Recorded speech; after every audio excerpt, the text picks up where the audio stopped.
Vamos abrir o texto que se localiza no livro do patriarca Jó, capítulo 1, verso de número 20. Jó, o pai da paciência. Capítulo 1, verso 20. Os que encontraram o texto, digam já achei.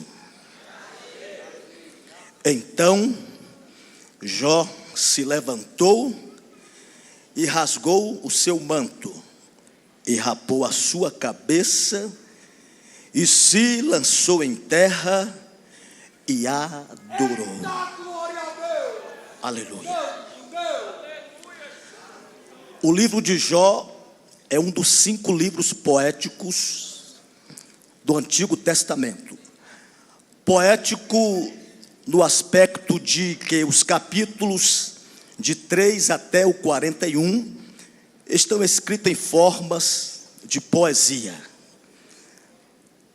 A teologia liberal tenta descaracterizar o livro de Jó, atribuindo a este livro uma simples alegoria. Jó não seria um personagem histórico real. O livro de Jó seria uma metáfora apresentando ou expondo a luta entre o bem e o mal. Segundo a tradição judaica, Moisés escreveu o livro de Jó. Partindo desse pensamento, no capítulo 1, verso 1 do livro de Jó, nós temos aqui uma apresentação sobre a pessoa deste homem extraordinário. O verso 1 diz que havia na terra de Uz um homem, cujo nome era Jó. Observe que Jó é um ser histórico, um personagem real. Não é um mito, nem uma ficção. O texto está afirmando que ele habita na terra de Uz e é um homem. Jó não nos é apresentado como sendo um anjo, um herói, um gigante ou um semideus. É um homem. Ele habita na terra de Uz, portanto, da região norte da Arábia.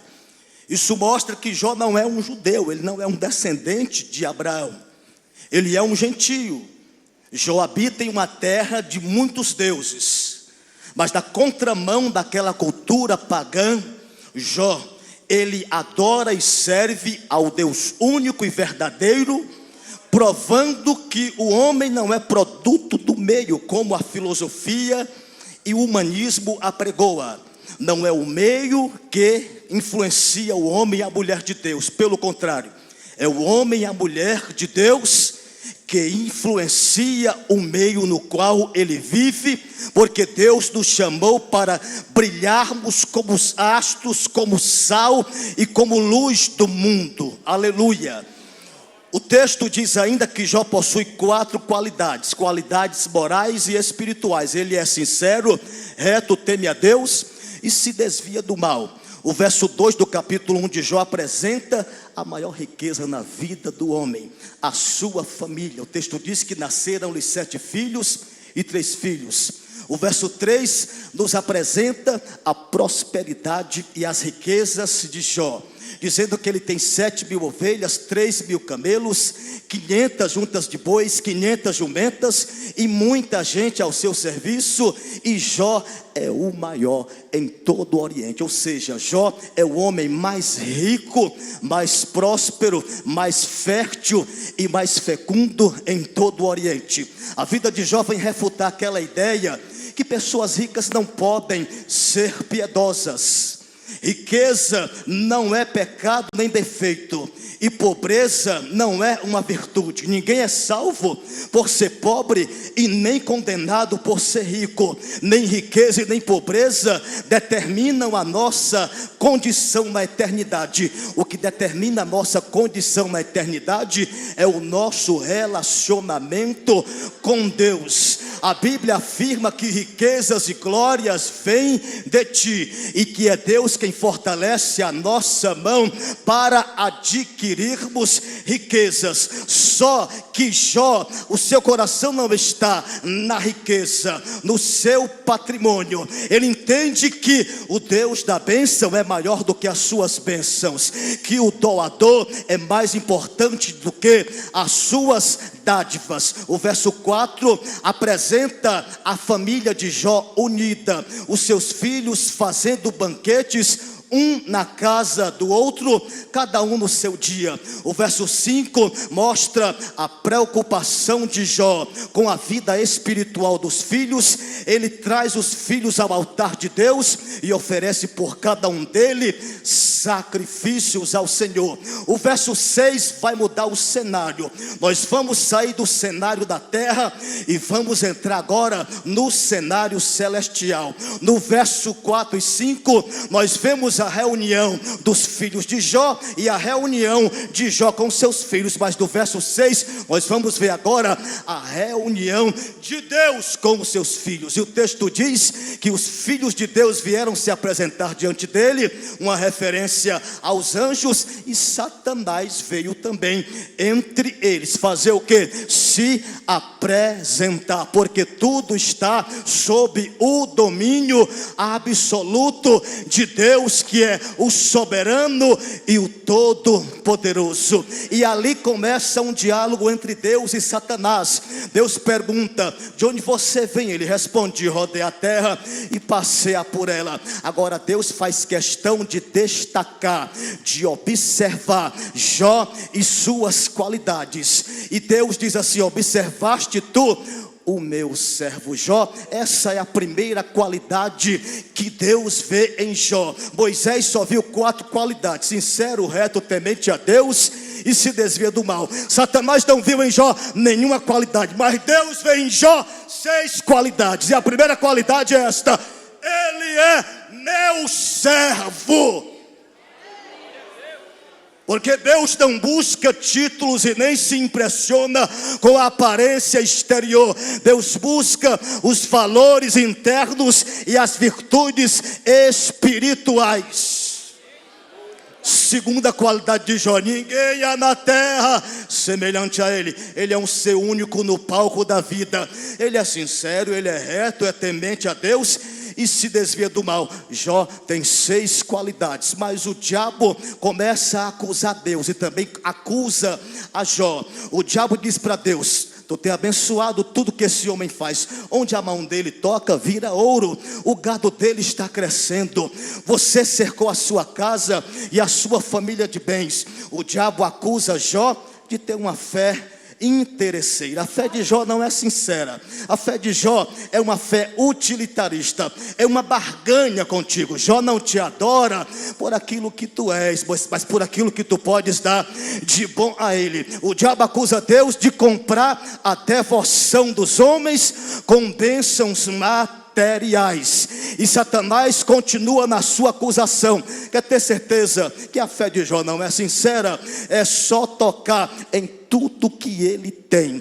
Toca nos seus bens, toca nos seus filhos, e com certeza ele vai se revoltar e se desviar. Então Deus diz assim: tudo bem, eu coloco nas tuas mãos os bens e a família de Jó, mas tem uma coisa: não toca na pessoa de Jó. Você está proibido de tocar em Jó. Escuta, irmão, tudo acontece neste planeta e na nossa vida pela permissão de Deus. Nada foge ao plano e ao propósito de Deus. Cada lágrima, permissão de Deus. Cada sorriso, permissão de Deus. Cada morte é permissão de Deus. Cada vida é permissão de Deus. Cada conquista é permissão de Deus. Cada perda é permissão de Deus. Tudo é pela permissão de Deus. O diabo toca em Jó. Todo mundo conhece a história. Em um único dia, Jó perde os seus bens, o seu gado. Os caldeus em 3 bandos levam os 3.000 camelos. Os sabeus levam os bois e as jumentas.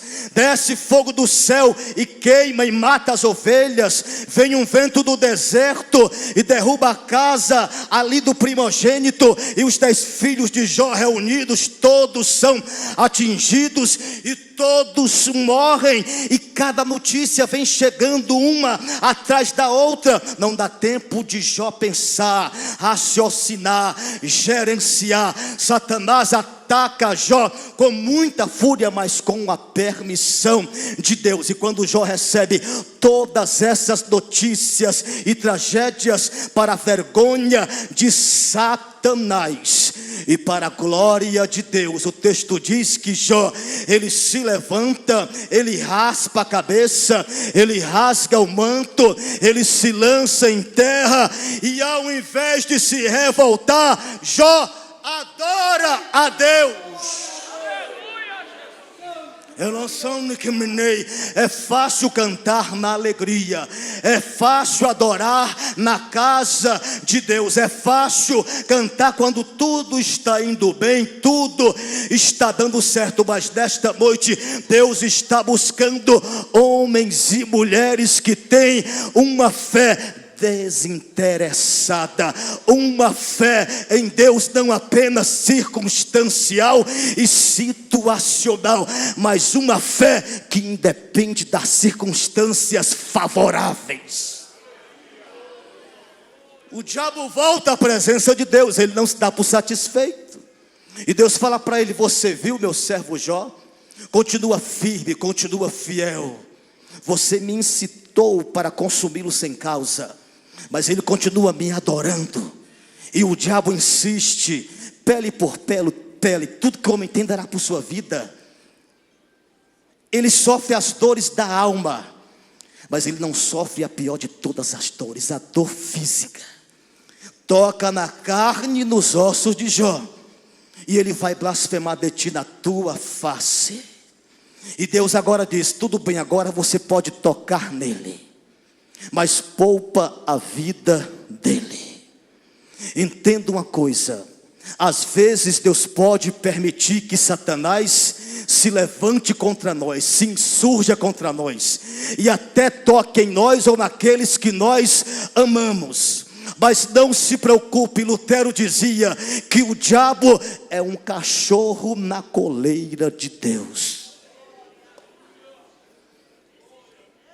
Sempre que Deus permitir que o diabo nos atinja, Deus colocará limites nas suas ações. E Deus também vai trabalhar os propósitos, para que tudo seja para o nosso bem. Aleluia.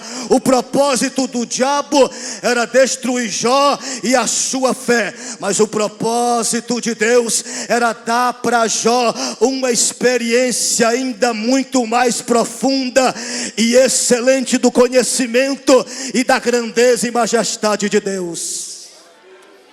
O diabo toca na carne de Jó, da planta dos pés ao alto da cabeça. Ele fica com úlceras malignas. Ele pega um caco de telha para raspar as feridas. E a sua mulher, não mais suportando tanta dor, ela olha para ele e diz assim: tu ainda vai manter a tua integridade, a tua sinceridade?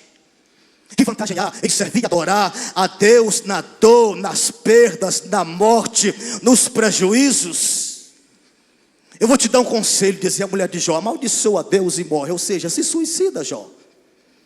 Mas no capítulo 13, verso 15, Jó se levanta e diz assim: ainda que ele me mate, nele eu confiarei. No capítulo 19, verso 25 e 26, ele diz assim: eu sei que o meu Redentor vive, e que por fim se levantará sobre a terra. E depois de consumida a minha pele, ainda em minha carne verei a Deus. Eu não sei quais são as tuas perdas, eu não sei quais são as tuas dores, mas eu quero te falar nesta noite que Deus vai remover o teu cativeiro. O teu Redentor vive e Ele vai mudar essa história. Aquilo que parecia ser a tua morte vai se converter na tua mais expressiva vitória. Aquilo que tem te feito chorar e sangrar, aquele que tem te causado vergonha, desonra e opróbrio, será convertido por Deus na razão das tuas maiores alegrias. Só quem crê levante a mão nesta noite e engrandeça o nome do Senhor neste lugar.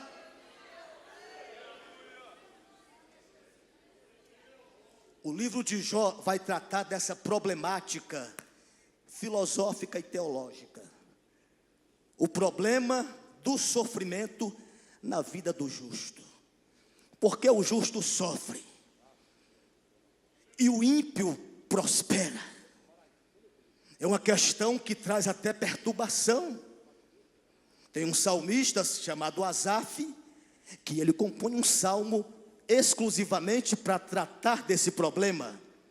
É o salmo de número 73. Ali no verso de 1 a 5, ele diz assim: verdadeiramente bom é Deus para com Israel, para com os limpos de coração. Quanto a mim, os meus pés quase que se desviaram, pouco faltou para que escorregassem os meus passos, pois eu tinha inveja dos soberbos ao ver a prosperidade dos ímpios, porque não há aperto da sua morte, mas firme está a sua força. Não se acham em trabalhos como outra gente, e nem são afligidos como outros homens. Nos versos 12, 13 e 14, ele continua e escreve: eis que estes são ímpios e todavia estão sempre em segurança, e se lhes aumentam as riquezas. Eu todo dia tenho sido afligido e castigado cada manhã. No verso 16 e 17, ele diz assim: quando pensava em compreender isto, fiquei sobremodo perturbado, até que entrei no santuário de Deus.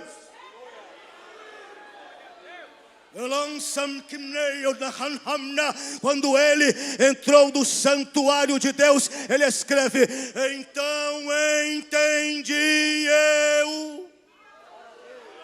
Entendeu o que Asaf entendia o fim deles? Ele entendeu aquilo que Salomão escreve em Eclesiastes 7, verso 8, que diz assim: melhor é o fim das coisas do que o começo delas. O importante não é como se começa, é como se termina. Você está aqui hoje achando que perdeu. Você está amargurado, pensando que é o fim de tudo. Escuta, e quem te disse que essa história já terminou? Essa história não chegou ao seu final. Deus ainda está escrevendo a biografia da tua vida. O último capítulo ainda não foi escrito, mas no último capítulo da tua história, Deus vai escrever com letras garrafais de ouro, de que em todas estas coisas você é mais do que vencedor, vitorioso. Você pode levantar as mãos e engrandecer a Ele neste lugar.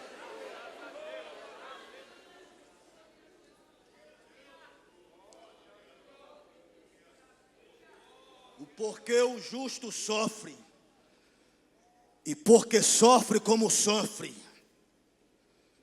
E o mais intrigante da vida de Jó é sofrer e não saber o porquê do sofrimento. É sofrer e não entender o porquê.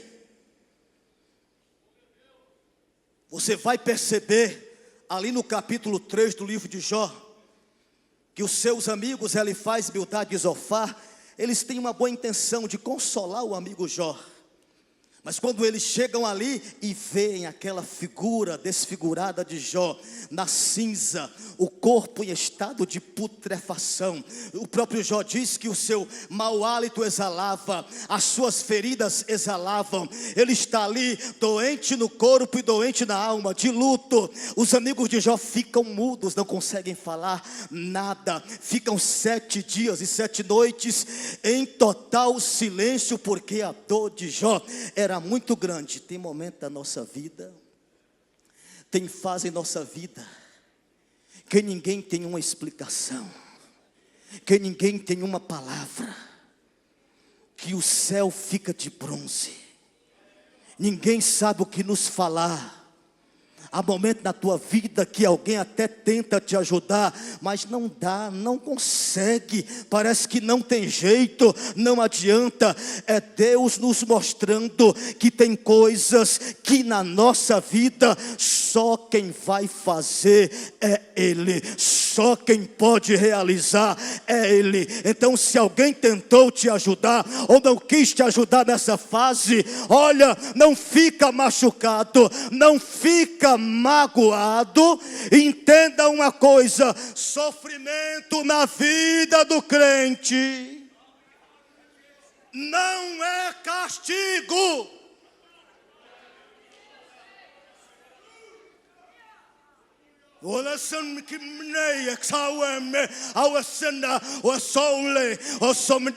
Sofrimento na vida do crente não é juízo de Deus. Sofrimento na vida do crente é pedagogia.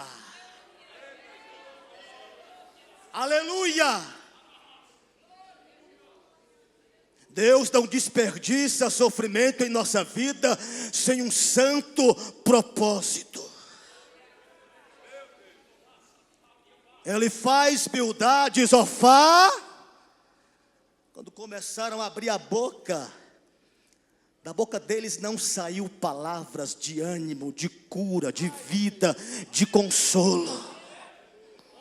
Da boca deles saíram palavras de acusação, palavras de vilipêndio. A teologia dos amigos de Jó é essa mesma teologia triunfalista que se prega hoje. Uma teologia que ensina que na vida do cristão não pode ter doença, não pode ter problema, não pode ter morte. Ele sempre vai estar por cima, ele sempre vai estar em evidência. Era uma explicação simplista dos amigos de Jó. Era dizer: Jó, se tudo isso te sobreveio, só tem uma explicação: pecado. Mas nós somos exatamente como os amigos de Jó. Nós temos essa mesma concepção na nossa mente.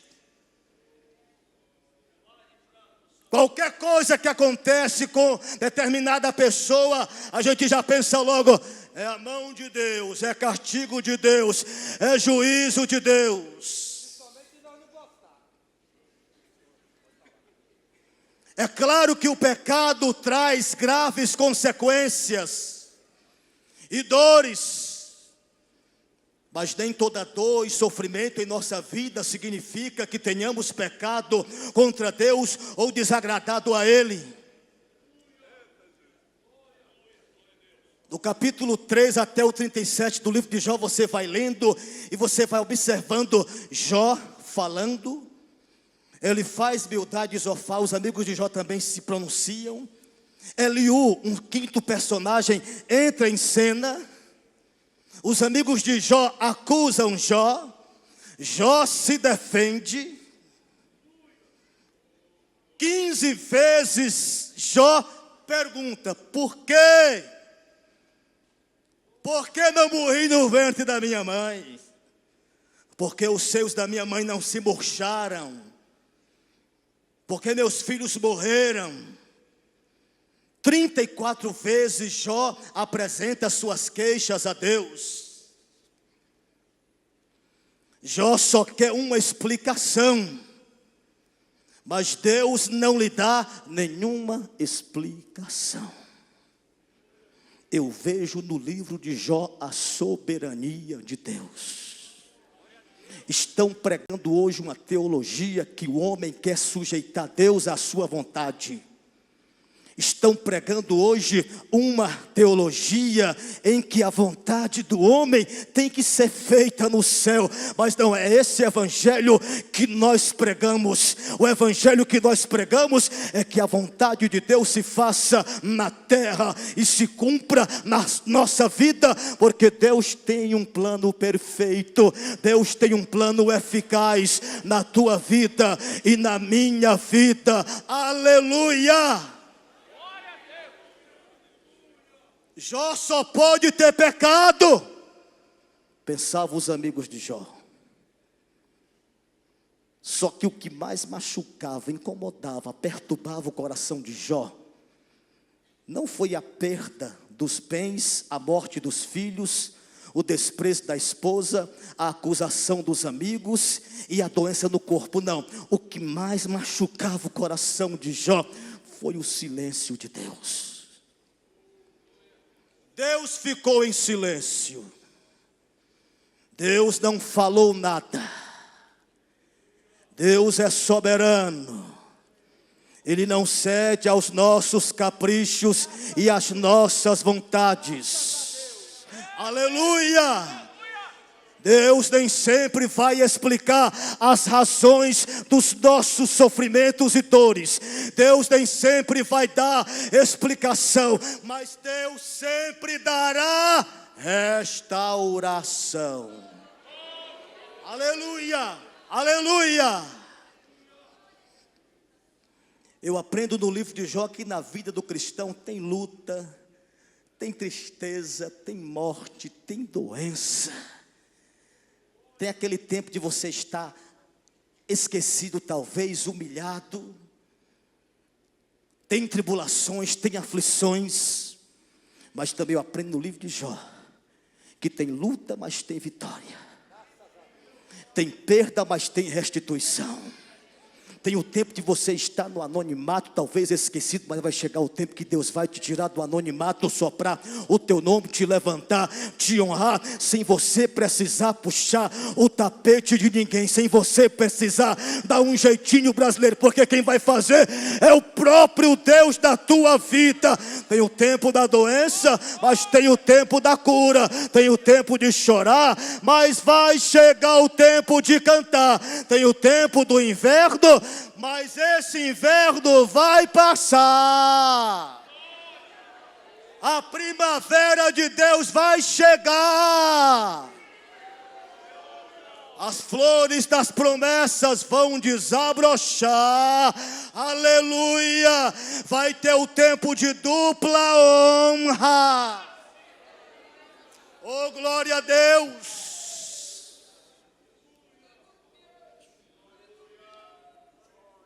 Pastor, mas Deus está em silêncio.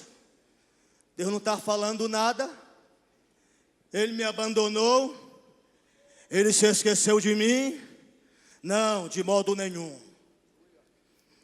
Deus está em silêncio, mas está ativo. Está em silêncio, mas está agindo. Está em silêncio, mas está trabalhando. Está em silêncio, mas está operando. Aleluia. Tem um hino que diz que quando ele fica em silêncio é porque ele está trabalhando. Aleluia. Do capítulo 3 até o 37. Fala Jó, Elifaz, Bildade, Zofar e Eliú. E Deus não fala nada. Jó questiona Deus. Mas do capítulo 38 até o 41, Deus fala. Deus entra em cena. Deus se pronuncia. Deus remove o véu do mistério. E ali naqueles 4 capítulos, Deus faz para Jó 70 perguntas. Perguntas de retórica, ou seja, perguntas cuja resposta estão embutidas nas perguntas. Deus não explica nada para Jó, mas Deus faz ali uma exposição da sua sabedoria, soberania e majestade. 38, verso 1 a 11 de Jó. Depois disto, o Senhor respondeu a Jó de um redemoinho e disse, olha o que Deus diz para Jó, verso 2. Quem é este que escurece o conselho com palavras sem conhecimento? Agora cinge os teus lombos como homem e perguntar-te-ei, e tu responde-me. Onde estavas tu quando eu fundava a terra? Faze-me saber se tens inteligência. Quem lhe pôs as medidas, se tu sabes? Ou quem estendeu sobre ela o cordel? Sobre que estão fundadas as suas bases? Ou quem assentou a sua pedra de esquina? Quando as estrelas da alva juntas alegremente cantavam e todos os filhos de Deus rejubilavam?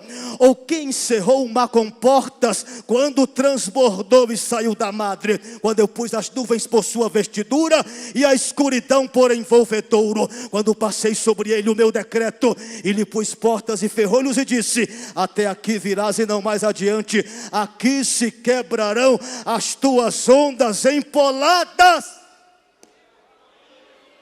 Falou Deus o Todo-Poderoso. Quem não temerá? Quem não entenderá? Aleluia, aleluia.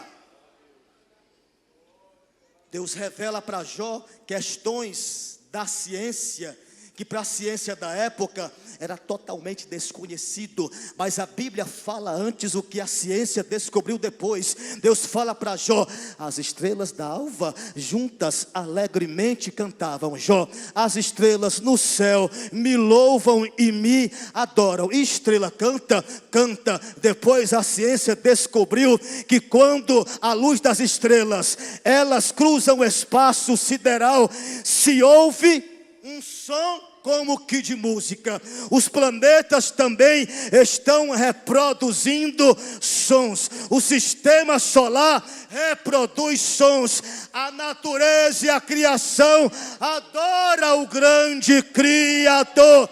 Você pode adorar Ele nesta noite. Levante a mão e engrandeça a Ele neste lugar. Aleluia. A Bíblia usa uma linguagem chamada lirismo, em que Deus é apresentado como um parteiro e o mar como uma criança ou um bebê recém-nascido que Deus coloca no colo e lhe veste com fraldas. O texto diz, ou quem encerrou o mar com portas quando transportou e saiu da madre? Madre é barriga, aleluia. Quando eu pus as nuvens por sua vestidura e a escuridão por fraldas.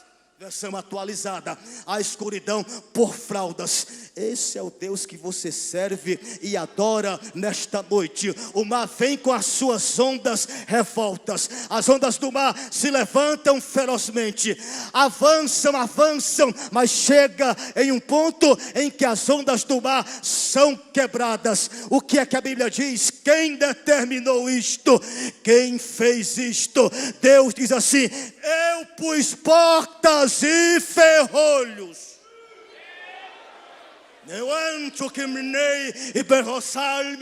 Eu pus portas e ferrolhos do mar e disse a ele, até aqui tu vem e não mais adiante. Aqui se quebrarão as tuas ondas empoladas. Entenda, se Deus tem permitido em tua vida todas essas coisas, Ele colocou limites específicos.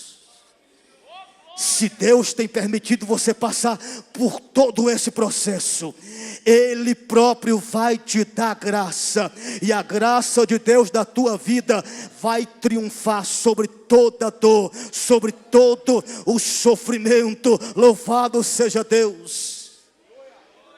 Qual é o tamanho do teu Deus? Um pai andava pela rua da cidade com seu filho de 4 anos. E aquela criança fez uma pergunta para o pai, bem intrigante. Ei pai, qual é o tamanho de Deus? O pai observou no céu um avião em altura de cruzeiro. E o pai disse, filho, olha lá na altura, no céu. Qual o tamanho daquele avião? pequeno, papai, bem pequeno. O pai pegou o filho, levou para o aeroporto. Ali estava no pátio um dos aviões maiores, um jumbo, estacionado. E o pai pergunta para o filho: e agora, filho, qual é o tamanho desse avião? É grande, pai, muito, muito grande. Assim também é com Deus, filho. Quando nós ficamos distantes de Deus, Ele nos parece bem pequeno e os nossos problemas se agigantam. Mas quando nós estamos bem pertinho de Deus, nós vamos perceber que grande não é a nossa dor, não é a nossa luta, que grande não é o nosso problema, que grande não é a muralha ou o gigante, não, que grande e maior é Deus, é Deus, é Deus, é Deus, é Deus, é Deus. Mas eu não estou compreendendo o que Deus está fazendo, pastor. Você pode não entender o que Deus está fazendo, mas compreenda o próprio Deus, sem entender o que Ele está fazendo. Quando Albert Einstein veio às Américas, os repórteres entrevistaram a sua esposa e perguntaram para ela: você compreende a complexa teoria da relatividade pela qual seu marido é tão conhecido no mundo inteiro? E ela respondeu: não, eu não compreendo essa teoria da relatividade, mas tem uma coisa, eu compreendo o meu marido.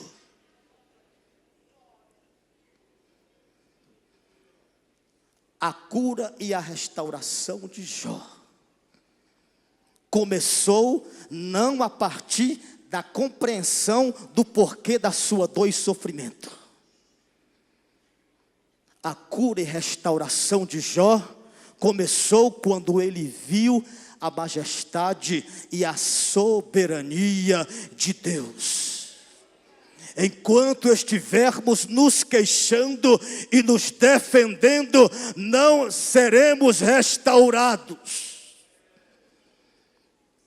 Mas quando entendermos aquilo que Jó escreve: eu sei que tudo podes, e nenhum dos teus planos pode ser impedido. Antes eu te conhecia só de ouvir falar, mas agora os meus olhos te veem. Fique de pé nesta hora. Aleluia! O texto diz que no final da história de Jó, Deus restituiu a Jó tudo em dobro. Tudo que ele havia perdido foi restaurado, foi restituído. E eu quero nesta noite perguntar: se há em nosso meio alguma pessoa que entrou aqui nesta casa e ouviu esta mensagem, e o Espírito Santo falou ao seu coração, e você quer nesta noite voltar para os pés do Senhor. Você que está distanciado, você que está afastado dos caminhos do Senhor e quer voltar hoje. Você, filho pródigo, filha pródiga, as perdas e as tragédias incompreensíveis da vida te fizeram parar. Mas nesta noite o teu Pai está aqui para te abraçar, te receber e restaurar você.